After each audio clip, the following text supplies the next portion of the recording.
Hari Om. Welcome back to Story Time. Today we will hear an interesting story about a little boy. Was he a devotee? Was he a seeker? Well, we shall see that. But before that, let me tell you that this story is taken from the Upanishads.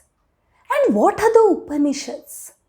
As we know, the Vedas are 4 in number, and the culmination of the greatest knowledge held in the Vedas is known as Vedanta or the Upanishads. The Upanishads are there for each of the 4 Vedas, and the story that you will be hearing today is taken from the Kathopanishad, which is from the Yajurveda. And the story is the story of Nachiketa. Thousands of years ago, there lived a sage, Vajashrava. He was also a householder, and so he had a son by the name of Nachiketa. Nachiketa, as his name suggested, was bright and brilliant like the fire.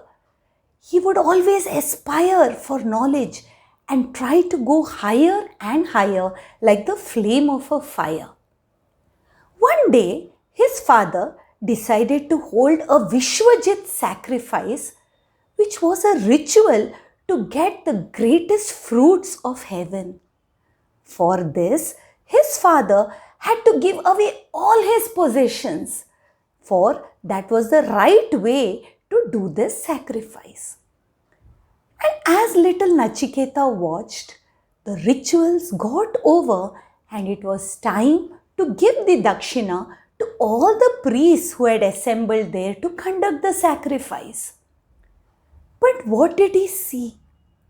All the cows that were being given away as dakshina were old, feeble, almost as if they had drunk their last sip of water, had eaten the last morsel of grass, and would never yield milk again and never be able to do a single day's work. Now, little Nachiketa was full of faith or Shraddha. He believed in what the Vedas said, and he knew that if the Vedas said that the rituals had to be done in a particular way, then it was really so. And as the word putra or putri suggests, a child saves his parents from going to hell. And little Nachiketa thought, oh, now if such are the cows being given away as dakshina, my father, instead of going to the heavens, will surely go to the worlds of sorrow. So what can I do to help him?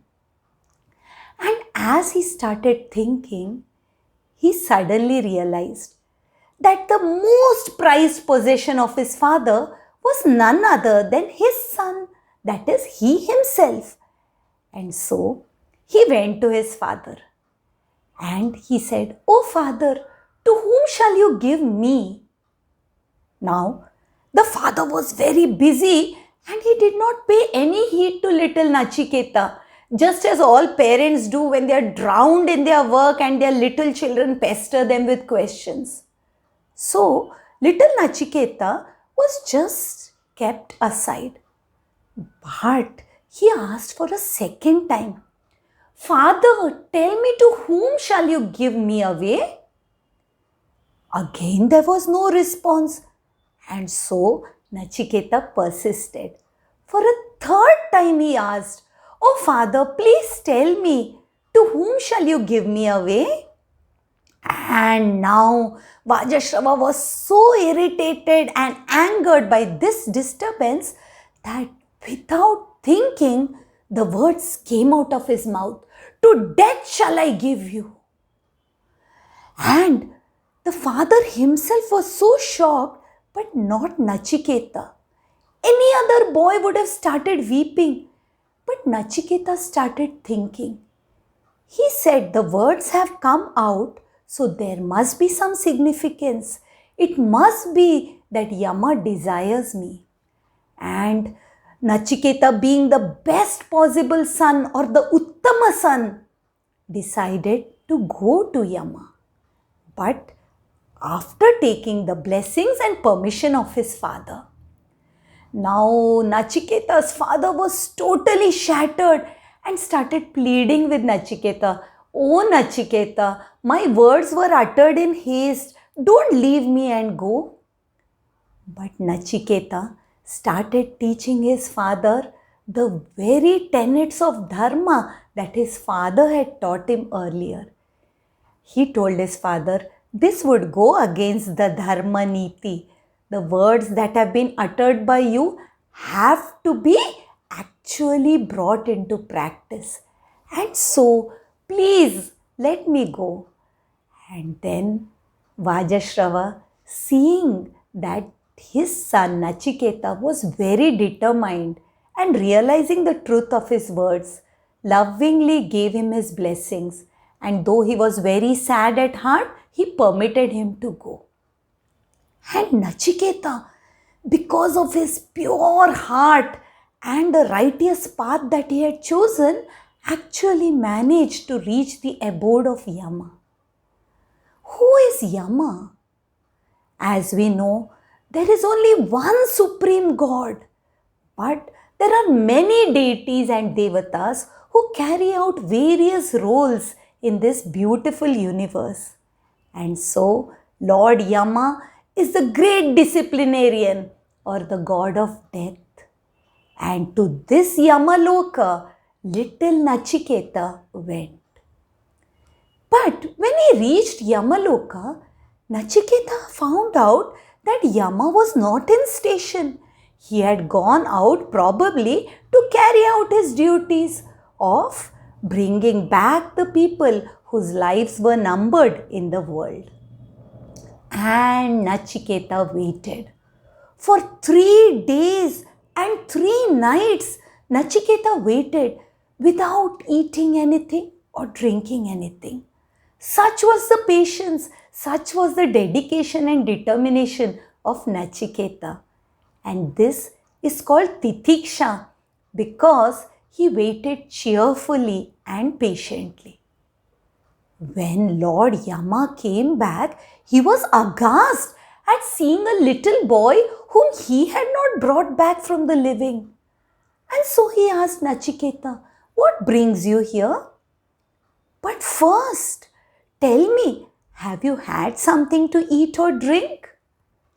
And when Lord Yama came to know that his guest had been starving at his doorway for 3 days and 3 nights, Lord Yama knew that this was against the very principles of Dharma that he himself declared.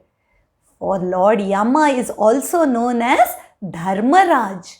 And Dharma states that when an Atithi or a guest comes to your door, then you must offer him a seat. You must offer him food, water, and a warm welcome. And now, what was Lord Yama to do? Because this was a sin which would take away all the good that he had ever done. And so, Lord Yama blessed Nachiketa and said, "Forgive me. For this mistake, I shall offer you 3 boons. 1 boon for each day and night that you have waited here for me. Ask and you shall have it." Now little Nachiketa could have asked for anything. But what did he choose? For the first boon, he thought of his father. He said, "O Lord Yama, please bless my father that he gets back his peace of mind, loses all his anxiety, and cheerfully recognizes me when you send me back home." Lord Yama was so impressed. He said that this little boy could have asked anything for himself, but he thought of his father first because his father was definitely pained at having lost his son. And so Lord Yama said, "I bless you that your father will be very happy to see you back and he will regain the peace of his mind. Ask, what is the second boon that you desire? Now, Nachiketa thought that he had to serve society. His duty next was towards the very society in which he lived, and he had seen people suffering from old age, disease, hunger, and thirst, and had heard that in heaven there was nothing like this. And so he asked Lord Yama, please teach me that fire sacrifice that can take one to heaven, where there is no pain and no sorrow. Lord Yama was again impressed. He knew that Nachiketa asked not for himself, but for the people to whom he would share this knowledge. And so he began teaching him the very method of the sacrifice which would take one to heaven. And Nachiketa, being a bright student, grasped the tenets of this sacrifice just by hearing it once. And so pleased was Lord Yama with this student that he gave another blessing and said that this sacrifice will be known by your name as the Nachiketa fire ritual, which takes one to heaven if done by the right prescribed method. And now it was time for the third boon. So, as Nachiketa was about to ask the third boon, Lord Yama was waiting. And Nachiketa said, O Mrityu, O Antaka, O Lord of Death, tell me what happens after death. Some say that everything ends here, and some say there is something that lives beyond. Please tell me the real truth, that truth which nobody knows living here in this world. Lord Yama was shocked. Such a question at such a tender age? He told Nachiketa, even the gods and the rishis have not been able to understand this principle. Why do you ask this? Ask for gold, horses, elephants, chariots. Ask for a long life. Ask for a huge empire. Ask for the beautiful maidens or apsaras who will sing and dance for you. Come on, don't waste your boon. But Nachiketa replied, O Lord Yama, why should I ask for something that is temporary? Everything that you mentioned will end one day. And O Lord Yama, you yourself will take all this away. So, I want to know something that is permanent. And O Lord of Death, who better than you to teach me that? How can I hope for a better teacher? Please, my boon remains the same. I ask of nothing else. Now Lord Yama was amazed. He said that Nachiketa looks like a vast, unmoving lake. He was not tempted by anything that Lord Yama offered. He said that you are indeed an ideal student, full of vairagya or dispassion, never getting tempted along the way, and full of viveka or discrimination, being able to decide what is right and wrong. He felt privileged to be teaching Nachiketa, and so he began giving the highest knowledge to little Nachiketa, a boy not even 10 years of age. And this knowledge was that of the self. What is the self? The self means the real me or the real I. Lord Yama said, when somebody dies, it is only the body that dies. Yes, the body, the senses, the mind and the intellect may live no more, but the soul or the Atman or the real self in you remains forever, That self is never born, it never dies, it is eternal, it is ancient, it is unchanging. It is smaller than the smallest, it is larger than the largest. It can never kill, neither can it be killed by anyone. Understand this. Now, as Nachiketa was little, Lord Yama also gave an example of a chariot. He said, when you walk on a path, you need a vehicle. There are two paths, the path of Shreyas, the path of the good, of Vidya, of the wise men, and the path of Prayas, the path of pleasure, but of Avidya and of the ignorant.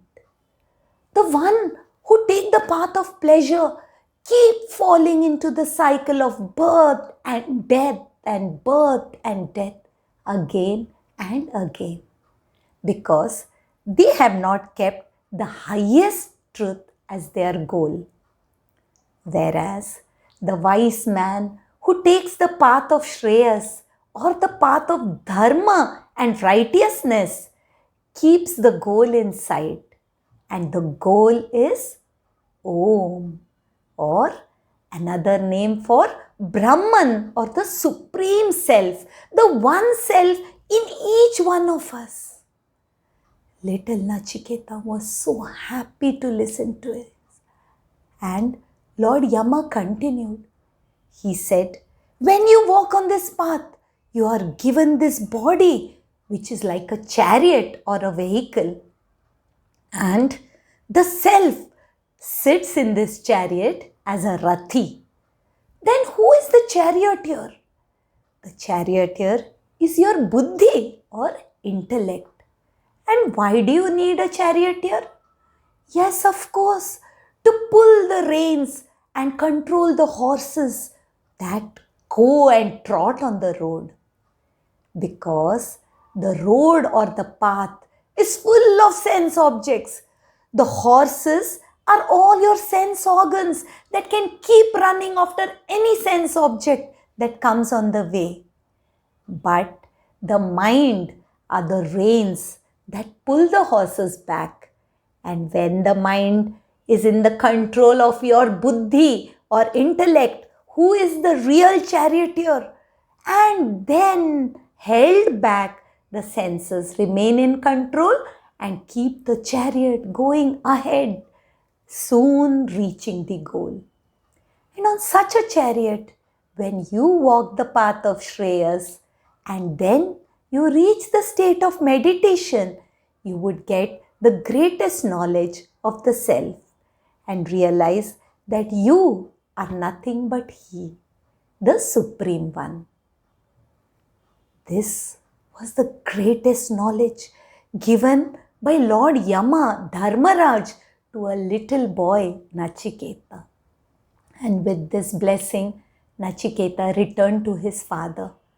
The father was so happy to see little Nachiketa, and he also realized that little Nachiketa had come back with the knowledge of the self, because he shone with a brilliance that had never been seen before. And as Nachiketa grew older, he shared and spread this knowledge amongst all his disciples, and he lived like an ideal seeker, an ideal devotee, and a realized master. Let us all get inspired by Nachiketa. Let us also try to get the same intensity of desire to know the real truth. Let us pray to God that we may all be blessed with this kind of devotion. If you like today's story, keep joining us week after week to hear more such stories of great devotees and some more stories of the great Lord Himself. Do share this story with your friends, do subscribe to the channel, and keep tuning in every Thursday. Until we meet again and until the next story, Hari Om.